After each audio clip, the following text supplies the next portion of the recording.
आपल्यासोबत इथे काही नागरिक आहेत जे दररोजचा खरं तर या ठिकाणी प्रवास करत असतात. दादा आपलं नाव सांगा आणि तुम्ही कुठून पर्यंत या ठिकाणी येता? मी नवी मुंबई रिटेल ट्रान्सपोर्ट सेनेचा खजिनदार बोलतो आहे. वाशीमधून रोज आम्ही माल घेऊन इथे येतो आणि आल्यानंतर आम्हाला जे या रोडला त्रास आता जो 2-3 दिवसापासून झालेला आहे तो भरपूर झालेला आहे. काही कारण नसताना हाया ब्रिजचं काम त्यांनी चालू केलेलं आहे आणि आम्हाला एवढा त्रास होतो इकडनं माल वगैरे खाली करायला की पोलीस लोक पण इथे थांबून देत नाही, गाडी काय नाही, काहीच करून देत नाही आम्हाला इथून. आणि भरपूर दुकानवाल्यांचा माल जर नाही नेला, रेशनिंगचा माल आहे, तर लोक खाणार काय इथे? आम्ही जर माल आणला नाही, ज्या टायमाला उद्धवसाहेब मुख्यमंत्री होते त्या टायमाला त्यांनी अत्यावश्यक सेवेमध्ये आमच्या लोकांना टाकलं. RTOनी स्वतः आम्हाला परमिशन दिलं की तुम्ही गाड्या कशा पण भरा आणि फक्त मुंबईला माल पोचवा. आम्ही जीवावरती खेळून लॉकडाऊनमध्ये माल पोचवला याच ठिकाणी. आज याच ठिकाणी आम्हाला उभं राहून देत नाही, काही नाही. आणि पोलीस लोक एवढं हे करतात आहे आणि नागरिकांना पण इथे खूप त्रास आहे. आणि अत्यावश्यक सेवेमध्ये आम्ही येतो तरीसुद्धा आम्हाला गाडीवरती फाईन वगैरे मारतात. फाईन नाही मारली तर काहीतरी त्यांना द्यावं लागतं आणि घेतलं तर घेतलं, नाही तर फाईनच सरळ मारतात हे गाडीवरती.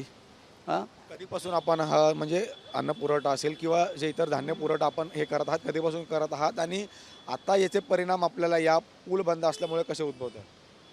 मी गेल्या 25 वर्षापासून या सेवेमध्ये आहे, अत्यावश्यक सेवेमध्ये. गेले 25 वर्ष पूर्ण मुंबईमध्ये मी माल सप्लायर करतो आणि तिकडनं आम्ही येतो ना, इकडनं वाशीवरून आम्ही येतो सकाळी. खास माणसांना 5 वाजता उठून आम्हाला यावं लागतं या कारणामुळं की इथे या ब्रिजचं काम चालू आहे आणि भरपूर त्रास आहे आम्हाला. या गोष्टीचा भरपूर त्रास आहे, नागरिकांनाही त्रास आहे आणि सरकारने काय ते लवकरात लवकर करून घ्यावं. तुमचं एक काम पूर्ण होत नाही. आता बा इकडचा ब्रिज पूर्ण झालेला नाही आहे, ह्या साईडचा तो हे ब्रिज खोललेले आहे. त्या दादर नायगावमध्ये पण हेच कंडिशन त्यांनी केलेलं आहे. इकडचा ब्रिज पूर्ण नाही केला तर तिकडचा ब्रिज ते लोक हे करून ठेवतात आहे.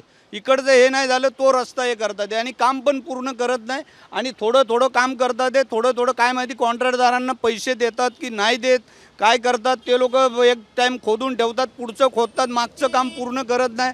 आणि काही झालं की लोकांचं रोज पोलीस लोकांचा मोठ्या गाड्यावरती असतो. आमची मोठी गाडी पण नाही आहे, पण गाड्या थांबून देत नाही. आता आम्ही जर धान्य जर नाही आणलं तर लोकांनी खायचं काय इथे मला सांगा? हां, लोक कसे खाणार आणि काय करणार इथे? काय राहणार कसे लोक इथं?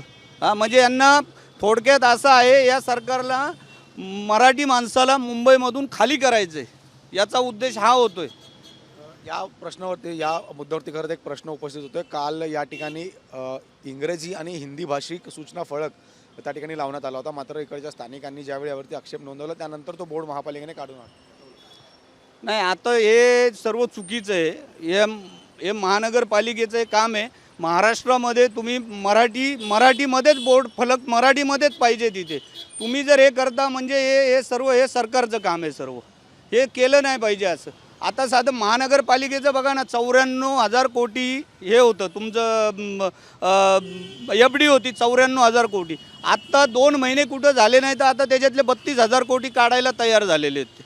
हां, आता पुढे माहीत नाही या 5 वर्षामध्ये असं काय घडवतील आणि काय करतील माहीत नाही. आणि यांचं एकच उद्देश आहे, मराठी माणसाला संपवायचं आहे मुंबईमधून बस. आणि मुंबई काय करायचं ते आता तुम्ही समजून जा आपल्याला काय करायचं आहे ते. हां, सुरेश दिवेकर, मी नवी मुंबई रिटेल ट्रान्सपोर्ट सेना.